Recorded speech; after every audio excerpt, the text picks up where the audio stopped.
तो नानक क्लासेस दोस्तों, नानक क्लासेस के यूट्यूब चैनल पे आपका स्वागत है। आज हम बात करेंगे 9 और 10 अगस्त 2020 के जितने भी most important Rajasthan plus India current affairs के क्वेश्चन बनते हैं उनका डिस्कस करेंगे। कल संडे था तो संडे के दिन आपको पूरे जुलाई मंथ के टॉप 100 क्वेश्चनों का वीडियो उपलब्ध करवाया और सभी विद्यार्थियों ने देख भी लिया होगा। तो उस वीडियो को देख लें क्योंकि पूरा रिवाइज 100 क्वेश्चनों का वो वीडियो है, हर मंथ आपको मिलता है। तो टुडे मोस्ट इंपॉर्टेंट क्वेश्चनों की बात करें इससे पहले जल्दी से वीडियो को सारे विद्यार्थी लाइक कर दो, शेयर कर दो और जो मैं क्वेश्चन पूछूं उनके जवाब कमेंट में देने हैं। अगर आप चैनल पे नए हैं तो इसको सब्सक्राइब कर लो और सब्सक्राइब करने के बाद इसके पास लगे बेल आइकन के घंटे को दबा लो ताकि हमारा जो भी वीडियो अपलोड होता है आप तक उसका नोटिफिकेशन पहुँच सके। तो स्टार्ट करते हैं। इससे पहले ये भी बता देता हूँ, जिसने अनअकैडमी ऐप डाउनलोड नहीं किया है वो अनअकैडमी ऐप डाउनलोड कर लें और म्हारो राजस्थान चैनल को सब्सक्राइब कर लें। उसमें आपको RPSC, RS, ACF, doctor Taruna Sharma के द्वारा बहुत सारी चीज़ें म्हारो राजस्थान से संबंधित मिलेगी। तो स्टार्ट करते हैं। पहला क्वेश्चन देखिए, राजस्थान का कौन सा शहर दिल्ली एनसीआर का नया रेजिडेंशियल हब बनेगा? राजस्थान का कौन सा शहर दिल्ली एनसीआर का नया रेजिडेंशियल हब बनेगा? तो ये बनेगा अलवर जिला। कौन सा? अलवर जिला। मुख्य तथ्य, एनसीआर के पास होने व बेहतर कनेक्टिविटी के कारण अलवर घर खरीदने के लिए श्रेष्ठ माना जा रहा है। राजस्थान का सबसे बड़ा औद्योगिक क्षेत्र होने के कारण बड़ी संख्या में ऑटोमोबाइल और उनसे संबंधित पार्ट्स की इकाइयाँ हैं। आपको पता है राजस्थान का सबसे बड़ा औद्योगिक शहर, औद्योगिक क्षेत्र माना जाता है और बड़ी संख्या में यहाँ पे ऑटोमोबाइल्स और उनसे संबंधित पार्ट की इकाइयाँ हैं, जिनसे देश के विभिन्न राज्यों के लाखों श्रमिकों को रोजगार की उपलब्धता अच्छी होने से अलवर आना ये पसंद करते हैं। इसलिए यहाँ की कनेक्टिविटी संबंधितता अच्छी है, प्रक्रिया अच्छी है, इस कारण दिल्ली एनसीआर का ये नया रेजिडेंशियल बनेगा। तो अलवर बहुत इंपॉर्टेंट है। इसकी सीमा किससे लगती है? तो हरियाणा से इस अलवर की सीमा लगती है। दूसरा क्वेश्चन देखिए, केंद्र सरकार ने राजस्थान की किस नदी के बीहड़ को कृषि योग्य भूमि बनाने की योजना विश्व बैंक के वित्तीय सहयोग से करने की घोषणा की है? केंद्र सरकार ने राजस्थान की कामधेनु, जिसको कहते हैं मुख्य नदी है, का बीहड़ क्षेत्र को कृषि योग्य भूमि बनाने की योजना विश्व बैंक के वित्तीय सहयोग से करने की घोषणा की है। तो वो चंबल नदी होगी। राजस्थान की कामधेनु, राजस्थान की सबसे लंबी नदी तो चंबल नदी, क्योंकि वहीं का बीहड़ का निर्माण कौन करती है? चंबल नदी। अब पूरी डिटेल देखते हैं। केंद्र सरकार की योजना विश्व बैंक के सहयोग से मध्य प्रदेश के ग्वालियर चंबल क्षेत्र के बीहड़ इलाकों को कृषि योग्य भूमि में बदलने की है। केंद्रीय कृषि मंत्री नरेंद्र सिंह तोमर ने रविवार को यह जानकारी देते हुए कहा कि इस बारे में शुरुआती रिपोर्ट 1 महीने में तैयार हो जाएगी। मैप में देखिए तो यूपी का आगरा, राजस्थान का धौलपुर, मध्य प्रदेश के ग्वालियर और कुछ जिलों में यह भीड़ फैला हुआ है। यह चंबल नदी के आसपास का इलाका है जहाँ नदी के बहाव से मिट्टी के ऊंचे ऊंचे टीले बन गए हैं और वहाँ पे पेड़ पौधे उग चुके हैं और भीड़ क्षेत्र घास के मैदान ऐसे हो चुके हैं, यानी जंगल का आकार ले चुके हैं। तो 2 दशक पहले तो यहाँ डाकुओं थे, तो डाकुओं की शरणस्थली कहते थे, लेकिन अब लगभग डाकू तो खत्म हो चुके हैं। इसमें मध्य प्रदेश के 3 लाख हेक्टेयर से अधिक उबड़ खाबड़ जमीन खेती योग्य नहीं है। देखिए इतना बड़ा क्षेत्र, इन टीलों को समतल करके इसे एग्रीकल्चरल लैंड में बदला जाएगा, यानी कृषि भूमि में बदला जाएगा। यदि इस क्षेत्र में सुधार किया जाता है तो इसे ग्वालियर चंबल क्षेत्र के बीहड़ों के एकीकृत विकास में मदद के लिए, ठीक है।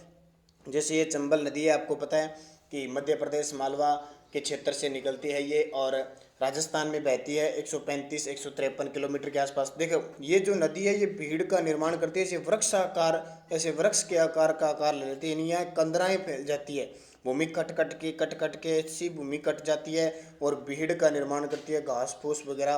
तो यहाँ पे जंगल ऐसा बन गया, डाकू रहते थे तो डाकुओं की शरणस्थली कहते हैं। अब डाकू तो समाप्त हो गए। अब सरकार ने निर्णय लिया है कि ये जो क्षेत्र है भीड़ क्षेत्र, इसको कृषि भूमि में काम लिया जाए ताकि फसलों का उत्पादन हो सके और ये भूमि भी काम में ली जा सके। तीसरा, कोरोना से पीड़ित सुमित्रा सिंह का संबंध राजस्थान के किस प्रकार है? राजस्थान में कोरोना से पीड़ित सुमित्रा सिंह का नाम अक्सर चर्चित रहता है, का संबंध राजस्थान से किस प्रकार है? तो ये प्रदेश की पहली महिला विधानसभा अध्यक्ष रही थी। विधानसभा की, हमारे राजस्थान में विधानसभा की पहली महिला अध्यक्ष थी, ये ध्यान रखना। कौन है? सुमित्रा सिंह। अब पूरी कहानी देखिए। सुमित्रा सिंह राजस्थान विधानसभा की पहली महिला अध्यक्ष थी और वो 12वीं राजस्थान विधानसभा में बनी थी। 2003 से 8 की महिला अध्यक्ष बनी थी और ये 12वीं विधानसभा पूरे देश में प्रसिद्ध है हमारी राजस्थान की। क्यों? क्योंकि इस समय राजस्थान की पहली विधानसभा अध्यक्ष भी महिला थी, मुख्यमंत्री भी वसुंधरा राजे महिला थी और राज्यपाल भी प्रतिभा पाटिल महिला थी। तो तीनों ही महिलाएं थी उस समय, ध्यान रखना। 12वीं इसलिए चर्चित है। 9 बार वो झुंझुनू से भी विधायक रह चुकी है और इनके पति नार सिंह है, इनकी हाल ही में कोरोना से मृत्यु हो गई। तो ये कोरोना बड़े बड़े लोगों को अब काल के मुंह में ले जा रहा है। तो खुद सुमित्रा सिंह कोरोना से पीड़ित है और उनके पति की मृत्यु भी कोरोना से हुई है। तो थोड़ी सी बात चर्चित थी तो आपको बता दी किसकी, सुमित्रा सिंह राजस्थान विधानसभा की प्रथम महिला अध्यक्ष। और कौन सी विधानसभा की थी? 12वीं की थी, ध्यान रखना। चौथा, राज्य सरकार के द्वारा जेलों की तलाशी का जिम्मा किसे दिया गया है? हाल ही में मुख्यमंत्री अशोक गहलोत ने जो जेल है उनमें, आपको पता है जो जेल वार्डन होते हैं, जो जेल उनकी क्या होती है, नकाबपोशी होती है, मिली भगती होती है। तो वहाँ पे खूब सारे मोबाइल वगैरह, सिम कार्ड वगैरह बहुत सारी चीज़ें मिलती है। तो इसलिए जेलों की तलाशी का जो जिम्मा है अब किसको दे दिया?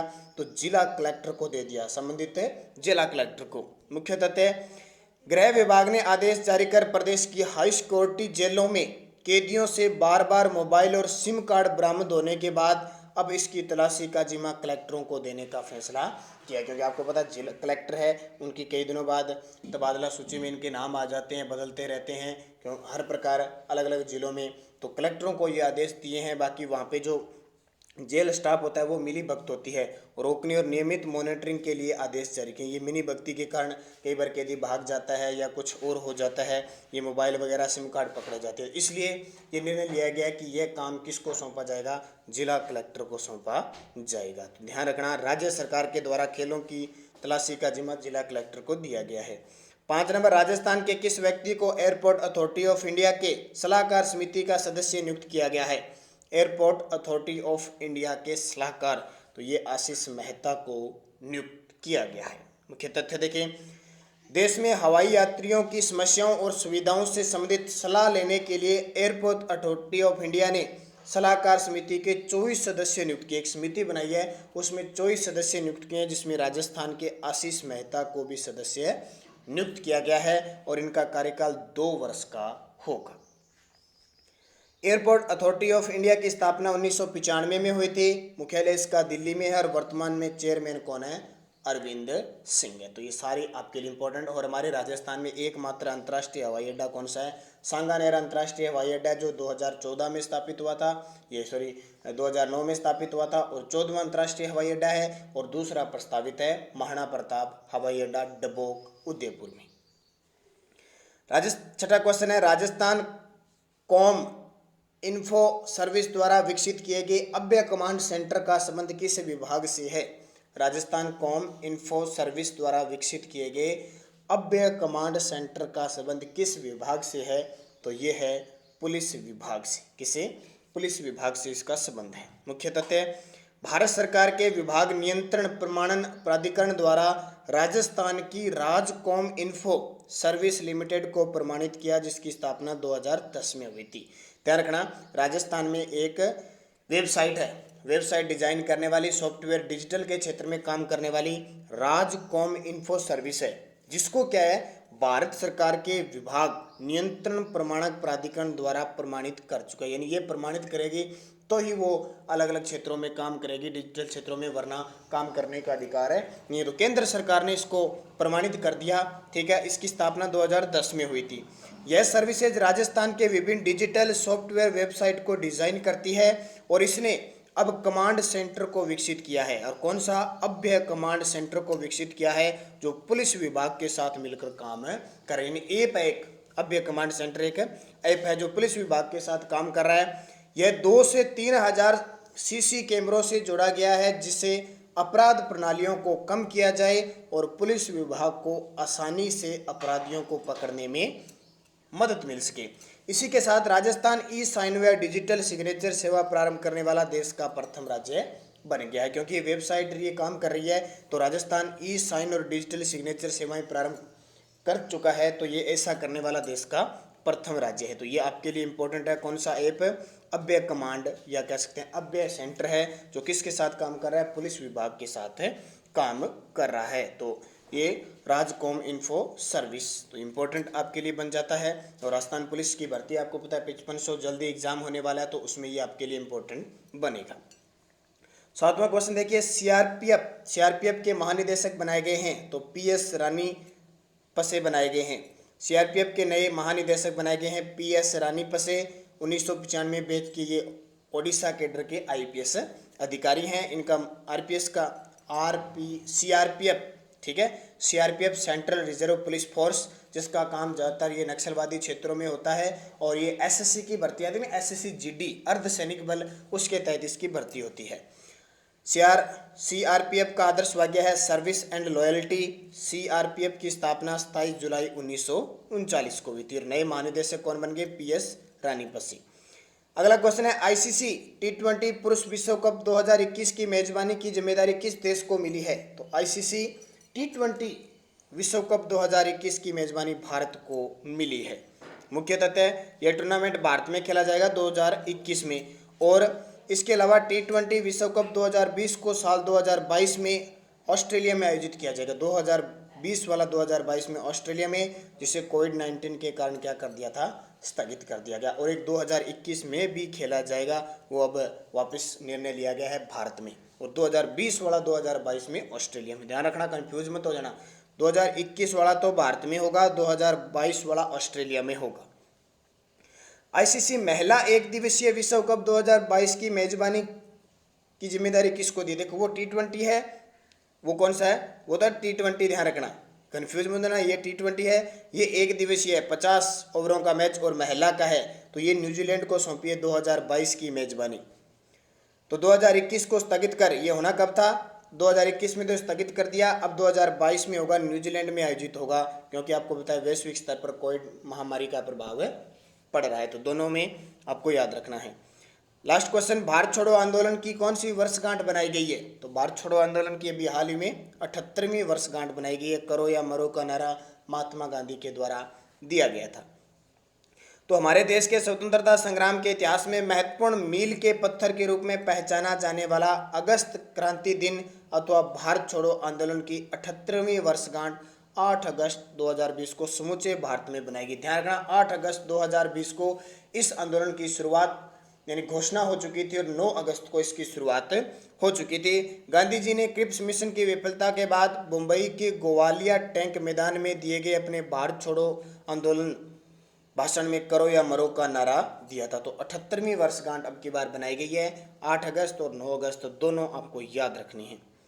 अब क्वेश्चन था, जम्मू कश्मीर के नए राज्य उपराज्यपाल कौन है, तो जम्मू कश्मीर के उपराज्यपाल नए बना दिए गए मनोज सिन्हा, जिन्होंने गिरीश चंद्र मुर्मू का स्थान लिया है। और एक लद्दाख बना चुके हैं, केंद्र शासित प्रदेश बन चुका है, और उसके जो उपराज्यपाल है वो आर.के. माथुर। अब आपको एक कमेंट बॉक्स में जवाब देना है कि वर्तमान में हमारे देश में केंद्र शासित प्रदेश कौन से हैं, कितने हैं और कौन कौन से हैं, मुझे कमेंट करके बताओगे, क्योंकि बहुत इंपॉर्टेंट है, आगे आने वाले एग्जाम में पक्का पूछा जाएगा केंद्र शासित प्रदेश कितने हैं। और दूसरी बात क्या पूछी जाएगी कि कौन कौन से हैं, क्योंकि कुछ विलय हुआ है, कुछ ज़्यादा जोड़े गए हैं, इस तरह करके टोटल कितने हैं मुझे कमेंट करके बताओगे। जिस विद्यार्थी का कमेंट आएगा और जितने केंद्र शासित प्रदेश को स्पेशल मैं टेलीग्राम पे डालूंगा और यूट्यूब पे डालूंगा बढ़िया तरीके से।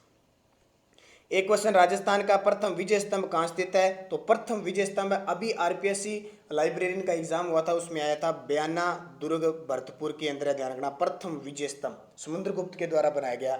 आपसे पूछे दूसरा विजय स्तंभ कहाँ पे है, दूसरा, तो ध्यान रखना दूसरा है मंडोर जोधपुर के अंदर, गुर्जर प्रत्यार वंश का शासक आया था, कक ने बनवाया था। तीसरा है चित्तौड़गढ़ में महाराणा कुंभा ने बनाया था। चौथा है 1857 की क्रांति का प्रतीक आउवा पाली के अंदर, और पांचवा है तनोट जैसलमेर में भारत पाकिस्तान युद्ध की जीत का प्रतीक। तो 5 वर्तमान में राजस्थान में विजय स्तंभ, चाहे छोटे हो बड़े हो, लेकिन ज़्यादातर पूछा जाता है, एक तो बयाना वाला पूछा जाता है और एक कुंभा वाला पूछा जाता है, और इसके अलावा अभी 2017 में जेल प्रहरी का एग्जाम हुआ था, उसमें तनोट वाला पूछा गया था। अब वीडियो के लास्ट में मैं आपसे क्वेश्चन पूछता हूं, जिनके जवाब आपको कमेंट बॉक्स में देने हैं। राजस्थान में पर्यटकों की सुरक्षा के लिए तीसरा पर्यटन थाना कहाँ स्थापित किया जाएगा, कोटा, जैसलमेर, अलवर, जोधपुर। पहला और दूसरा कहाँ है, मुझे वो भी कमेंट करके बताओगे। और हमारे राजस्थान में जो का पर्यटन के क्षेत्र में लोगो वर्तमान में मुख्यमंत्री अशोक गहलोत के द्वारा बदला गया है, वो लोगो कौन सा है, उसका जवाब भी आपको देना है। और एक क्वेश्चन, राजस्थान राज्य विधानसभा में सदस्य संख्या किस वर्ष बढ़कर 200 की गई? आपको पता है ना, शुरुआत में 160 थी, फिर 190 हो गई, फिर 200 कर दी। 1975, 1977, 1978, 1980 सही जवाब आपको देना है। और इसकी पीडीएफ आपको टेलीग्राम पर नानक क्लासेज स्टडी अड्डा ग्रुप में मिलेगी। कल आपको पूरा जुलाई मंथ के 2020 के टॉप 100 क्वेश्चन उपलब्ध करवाए। हर मंथ आपको करंट अफेयर्स उपलब्ध करवाया जाता है, तो वो जरूर देखिए, बहुत इंपॉर्टेंट है। और पिछले जनवरी से लेकर जून जुलाई तक का भी वीडियो एक साथ टॉप क्वेश्चनों का डाला है, तो वो भी देख सकते हैं जिस विद्यार्थी ने नहीं देखा। वीडियो के डिस्क्रिप्शन में इन सब के लिंक मिल जाएंगे। राजस्थान में कौन क्या है, इसका वीडियो भी हमने पहले डाल चुके हैं। तो धन्यवाद। जय हिंद, जय भारत।